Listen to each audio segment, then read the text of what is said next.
कविता का गान कीजिए।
इकाई 1 बेटी कविता।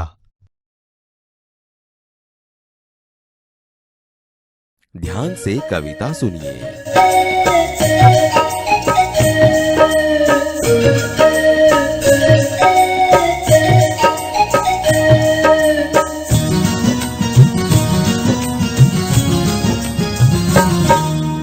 बेटी हूँ मैं, बेटी मैं तारा बनूंगी। बेटी हूँ मैं, बेटी मैं तारा बनूंगी। बेटी हूँ मैं, बेटी मैं तारा बनूंगी। बेटी हूँ मैं, बेटी मैं तारा बनूंगी। तारा बनूंगी, सहारा बनूंगी। तारा बनूंगी, सहारा बनूंगी। बेटी हूँ मैं, बेटी मैं तारा बनूंगी। बेटी हूँ मैं, बेटी मैं तारा बनूंगी। बेटी हूँ मैं, बेटी मैं तारा बनूंगी।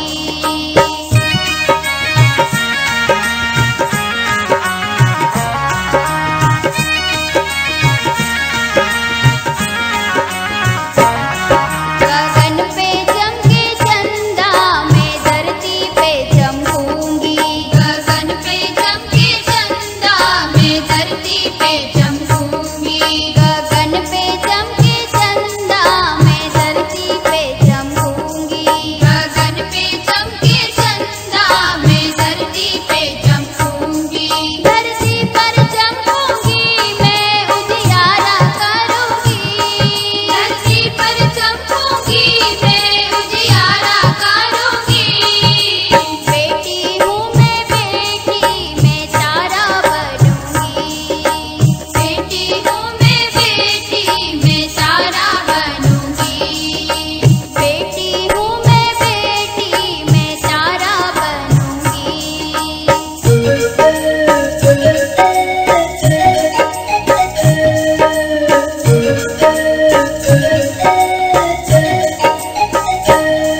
पढ़ूंगी, लिखूंगी, मैं मेहनत करूंगी।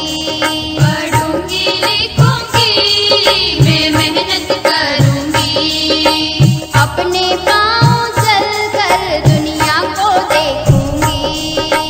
अपने पाँव चलकर दुनिया को देखूंगी। दुनिया को देखूंगी, मैं दुनिया को समझूंगी। दुनिया को देखूंगी, मैं दुनिया को समझूंगी। बेटी हूँ मैं, बेटी मैं तारा बनूंगी। बेटी हूँ मैं, बेटी मैं तारा बनूंगी। बेटी हूँ मैं, बेटी मैं तारा बनूंगी।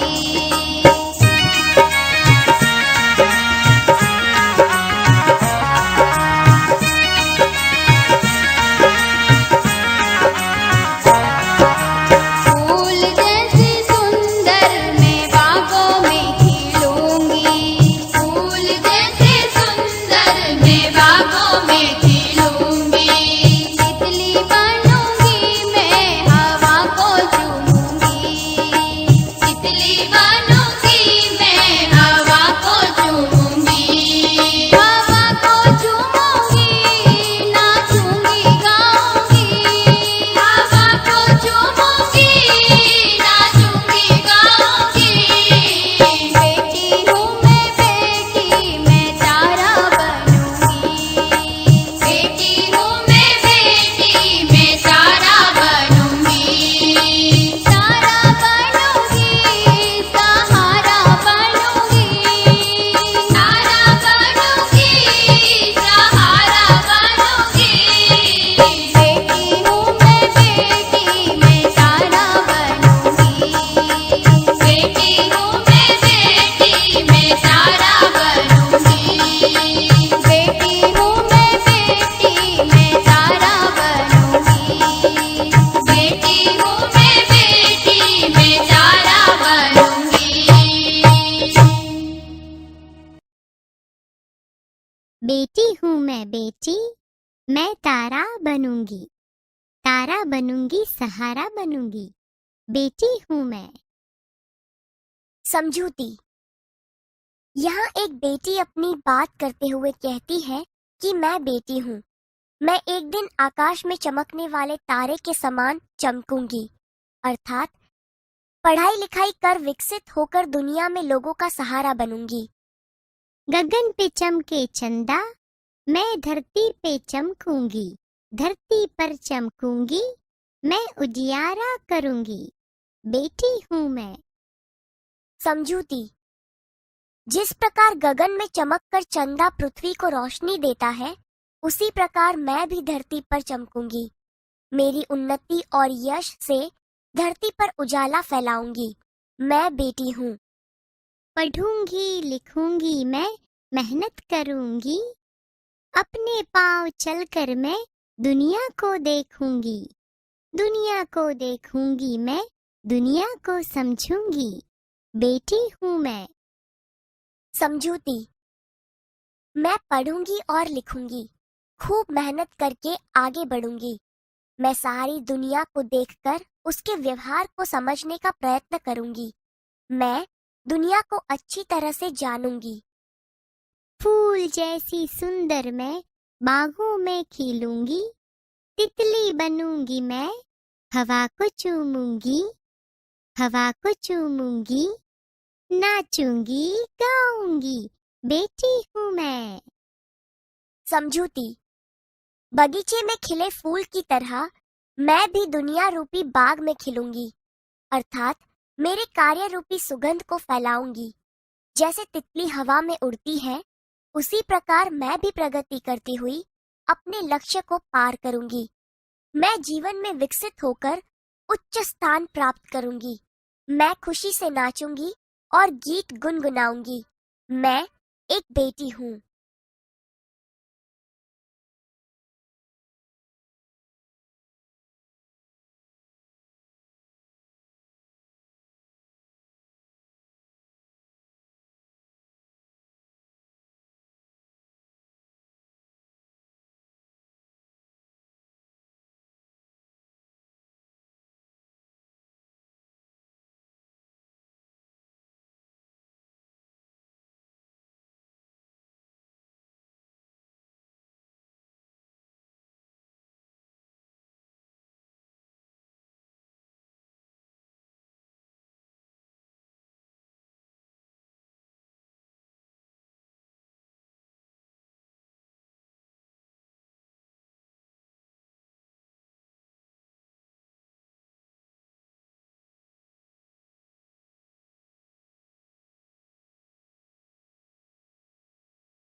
बाल दोस्तों, आइए इन वाक्यों का अभ्यास करें।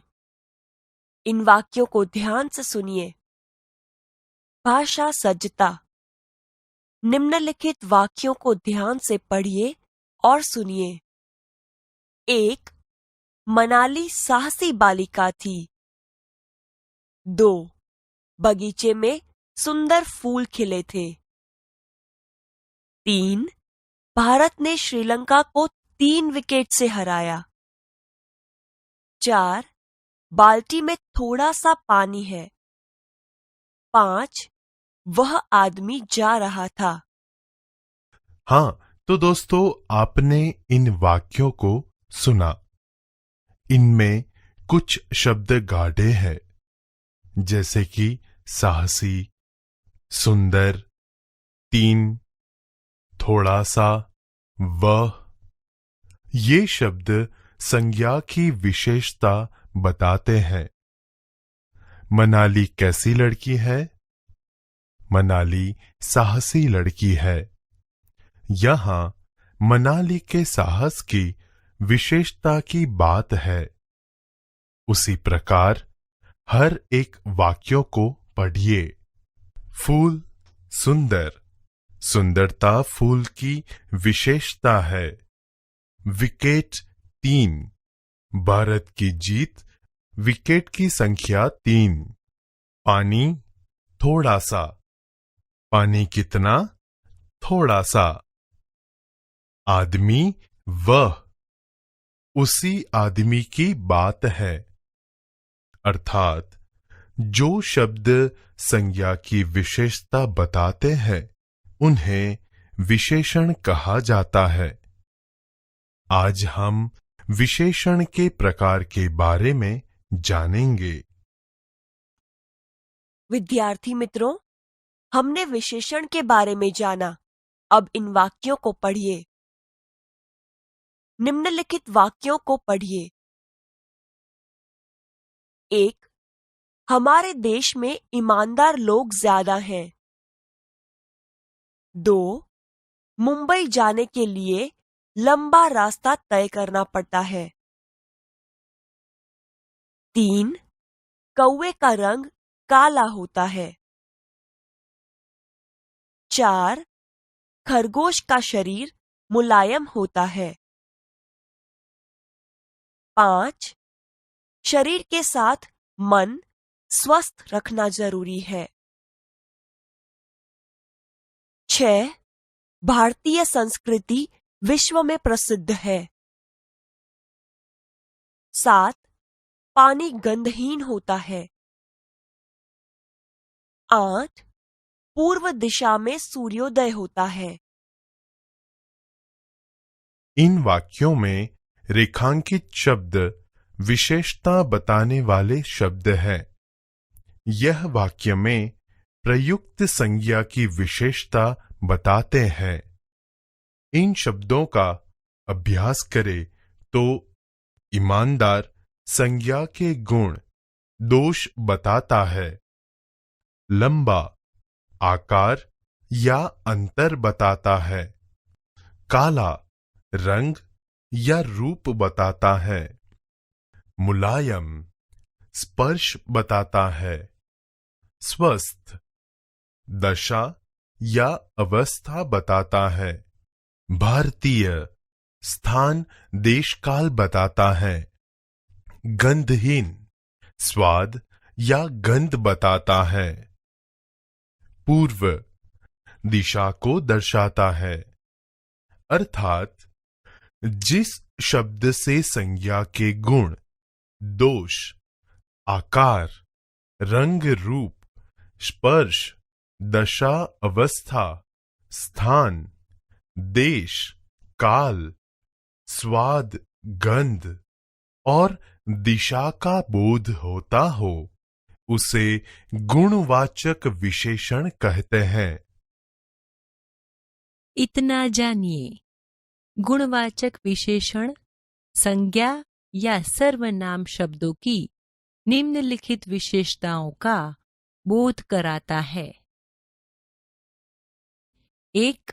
गुण दोष ईमानदार बुद्धिमान चतुर योग्य अच्छा बुरा बेईमान दुष्ट क्रूर आलसी अयोग्य पापी आदि। 2.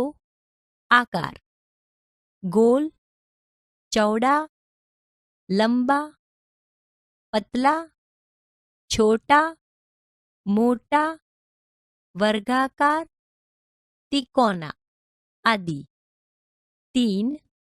रंग रूप सफेद काला पीला सांवला गोरा मैला चमकीला आदि।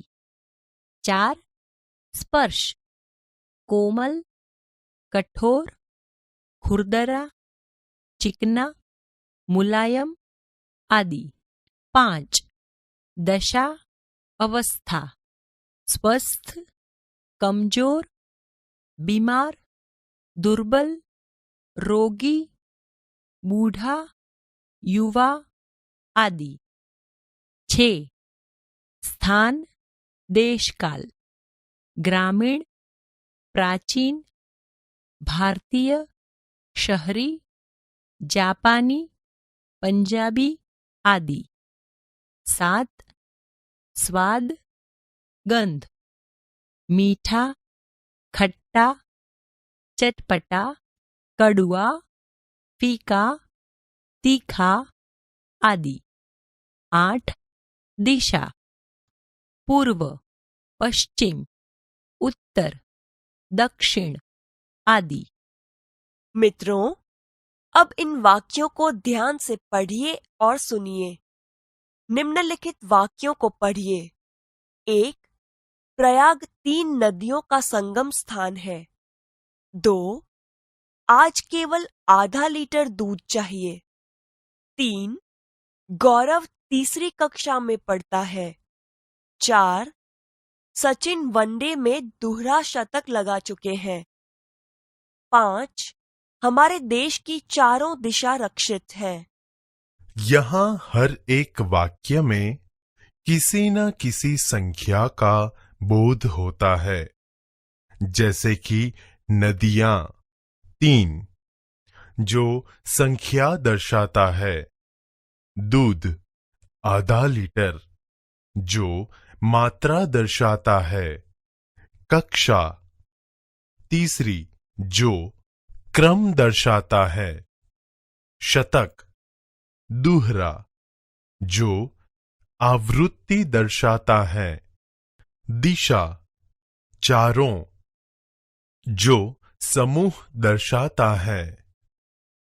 इससे वह पता चलता है कि जो शब्द वस्तु की निश्चित संख्या का बोध करते हैं उसे निश्चित संख्यावाचक विशेषण कहते हैं। विद्यार्थी मित्रों, इन वाक्यों को पढ़िए। निम्नलिखित वाक्यों को पढ़िए। 1. कई लोग नर्मदा की परिक्रमा करते हैं। 2. कुछ लोगों ने पर्यावरण बचाने का बीड़ा उठाया है।